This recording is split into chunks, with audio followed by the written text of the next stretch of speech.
I only have 48 hours to make 3 cakes for one of the largest cake picnics in the entire world. And I have never even baked a cake in this oven. To say I'm stressed would be an understatement. The event has a no cake, no entry policy. And my mom and boyfriend are coming, so I'm making 3 cakes, 1 for each of us. I decided to make things extra hard on myself, and all 3 cakes are also getting a filling. We're gonna start with my mom's cake. So she wanted a lemon and poppy seed cake. I did have to squeeze all of these lemons by hand because I forgot to buy a juicer, and I was winded.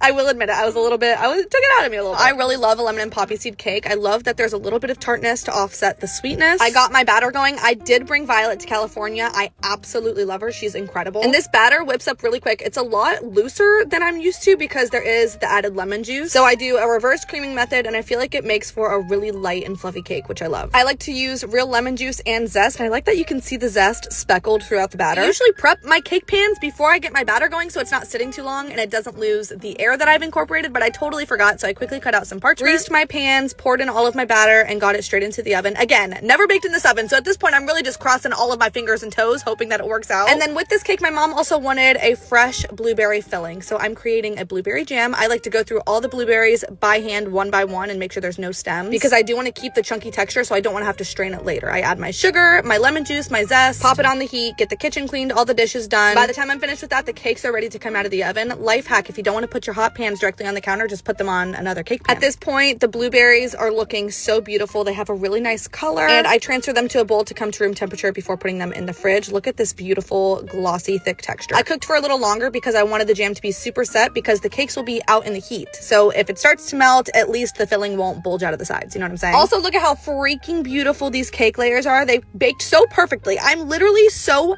freaking happy everything worked out. I leveled each layer, and then I like to put the leveled cake in a little bowl so I can snack on it later. I saran wrapped them, put them in the freezer, took a little bite. It's delicious. I got my mom's approval. She tried a little taste. Got the jam back out quickly just to kind of taste them together to see if I liked the balance of flavors. Is it the most incredible cake I've ever baked? No, but it's pretty freaking delicious. Honestly, next time I would add like a 4th cup more of lemon juice to the cake batter. But otherwise, it's really delicious. Then it was time to make Pookie's cake. He is getting a marbled cake with Biscoff. It's been a while since I made a marbled cake, guys.